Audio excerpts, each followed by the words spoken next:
नमस्कार दर्शकों, खबरनवीस में आपका स्वागत है। अगर आपने खबरनवीस को सब्सक्राइब नहीं किया है तो इसे जरूर सब्सक्राइब करें और लेटेस्ट खबरों और अपडेट्स के लिए बेल आइकॉन को भी जरूर दबाएं। क्या नेताजी अयोध्या जाएंगे रामलला का दर्शन करने? आप देखिए, अब तो कभी कोई भी जा सकता है, क्योंकि कल जो भी कार्यक्रम हुआ वो भारतीय जनता पार्टी का निजी कार्यक्रम।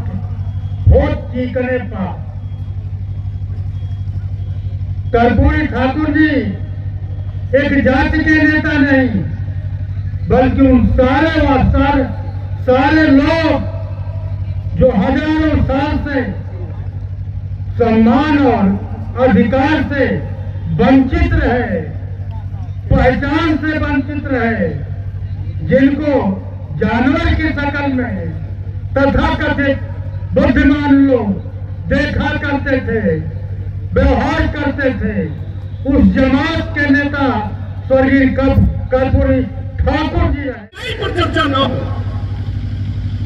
किसानों को दुगना लाभ दिलाने वाली सरकार दुगना लाभ तो नहीं दिला पाई।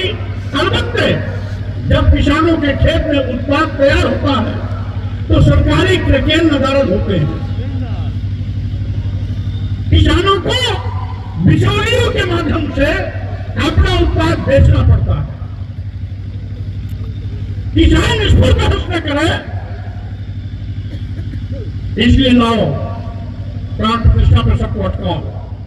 सुना आपने। ये है समाजवादी पार्टी के नेता और पूर्व जिला अध्यक्ष सुदर्शन यादव और सपा के वरिष्ठ नेता स्वामी प्रसाद मौर्य, जो आज गाजीपुर में जननायक के रूप में मशहूर बिहार के पूर्व मुख्यमंत्री स्वर्गीय कर्पूरी ठाकुर के शताब्दी जयंती समारोह में गाजीपुर के लंका मैदान में आयोजित समारोह में अपने विचार व्यक्त कर रहे थे। इस अवसर पर गाजीपुर के सपा विधायक जय किशुन साहू, जंगीपुर विधायक डॉक्टर वीरेंद्र यादव, सपा जिलाध्यक्ष गोपाल यादव के साथ सैकड़ों कार्यकर्ता और पदाधिकारी स्वामी प्रसाद मौर्य का स्वागत किए। स्वामी प्रसाद मौर्य मंच से संबोधन के दौरान मुख्य रूप से भाजपा पर हमलावर रहे और उनके द्वारा बीते 22 जनवरी को राम मंदिर अयोध्या में आयोजित समारोह पर भी कई टिप्पणियां की गई और रामलला के प्राण प्रतिष्ठा कार्यक्रम पर भी सवाल उठाया और इसे भाजपा का निजी कार्यक्रम बता दिया। मैंने देखा, सुना, एक कोई संत जी थे, कह रहे थे पूरी दुनिया में भारत एक ऐसा देश है जहां पत्थरों में प्राण प्रतिष्ठा किया जाता है। हमारे समाजवादी पार्टी के प्रवक्ता भी डिबेट में भागी, उन्होंने कहा संत जी तो अच्छा है, अपने परिवार में मरने वाले लोगों की जो लाशें होती हैं उसमें भी प्राण प्रतिष्ठा कर दो, हमेशा जिंदा रहा करेंगे, कभी मरने ही नहीं, अमर हो जाएंगे। तो अगर प्राण प्रतिष्ठा करने से पत्थर सजीव हो जाता है, प्राण प्रतिष्ठा करने से तो मुर्दा क्यों नहीं चल सकता है? ये सोच है। यहां पर पाखंड है, भोग है, आडंबर है, और वैसे भी जो खुद भगवान है, जो सबका कल्याण करता है, हम इंसान की क्या हैसियत कि उसको हम प्राण प्रतिष्ठा करें? इसका मतलब है हम भगवान के अस्तित्व को भी नकार रहे हैं। प्राण प्रतिष्ठा करने वाले लोग अपने को भगवान से बड़ा साबित करने में लगे हुए हैं। पत्रकारों से बातचीत में स्वामी प्रसाद मौर्य ने क्या कहा, आप भी सुने। आज जननायक कर्पूरी ठाकुर जी की जन्म शताब्दी समारोह में सम्मिलित होने के लिए मैं गाजीपुर आया था। कर्पूरी ठाकुर जी पूरे देश के लिए एक ऐसे आदर्श थे जिनका अनुसरण करके सभी राजनीतिज्ञों को सबक भी लेना चाहिए और ईमानदारी से अपने कार्य क्षेत्र में लग करके एक मिसाल के रूप में कर्पूरी ठाकुर जैसा एक उदाहरण पेश करना चाहिए। सादा जीवन उच्च विचार कर्पूरी ठाकुर जी का जीवन का आधार था। कार्यकर्ता के रूप में उनके साथ मुझे भी काम करने का मौका मिला था। एक कार्यक्रम के आयोजक के रूप में मुझे उन्हें आमंत्रित लखनऊ करने का भी अवसर मिला था। मैंने उनकी सादगी को देख करके, उस समय जबकि मैं छात्र राजनीति से आया था, लेकिन जो संदेश उनके सादगी का मेरे जीवन पर पड़ा, मैं आज भी उसका अनुसरण करने की कोशिश करता रहता हूँ। उनको मैंने अपने जेब से चना निकाल के खाते भी देखा, जाड़े में कुर्ते के ऊपर दूसरा कुर्ता पहने भी देखा।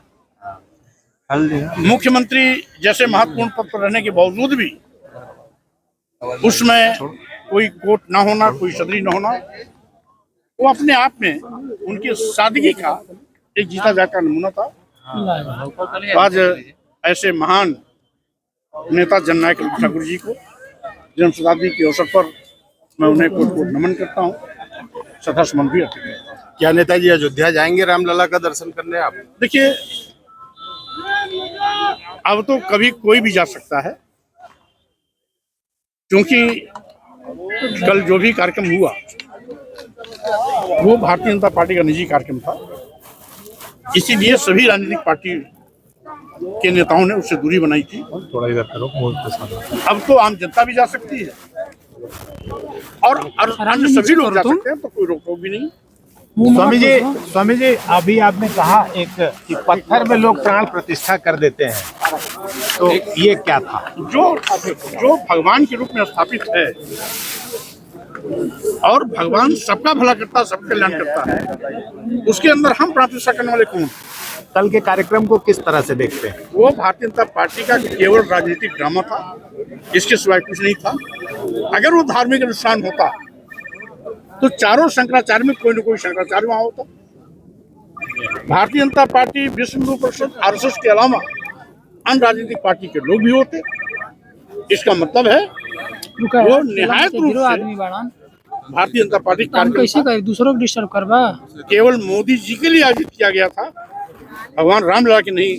भगवान रामलला के लिए कार्यक्रम आयोजित नहीं था। मूर्ति और मंदिर, भगवान रामलला तो पहले से ही वहाँ स्थापित है, हजारों साल से पूजे जा रहे हैं, करोड़ों लोग उनको आराध्य मानते हैं। तो जो करोड़ों लोग पहले से उनको आराध्य मानते हैं, तो उनके अंदर प्राण प्रतिष्ठा करने का औचित्य क्या है? मूर्ति और मंदिर कैसी लगी स्वामी जी आप?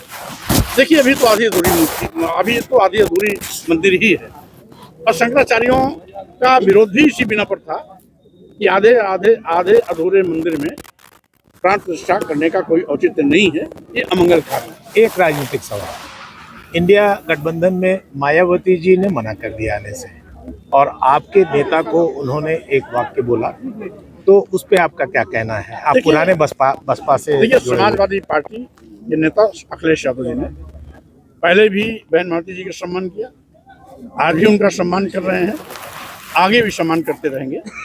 मायावती जी क्या बोलती हैं वो जाने, लेकिन समाजवादी पार्टी के नेताओं ने हमेशा बहन मायावती का सम्मान किया। जैसा आप मंच से कह रहे थे कि देश को बेचने वाले लोगों को रोकने के लिए सबको एक होना चाहिए, तो ऐसे में बसपा को भी कुछ कहना चाहिए? स्वाभाविक रूप से हमारे राष्ट्रीय जो गठबंधन बन रहा है, इंडिया गठबंधन के सारे नेताओं ने उनके पास प्रस्ताव रखा भी है, आमंत्रित भी किया है।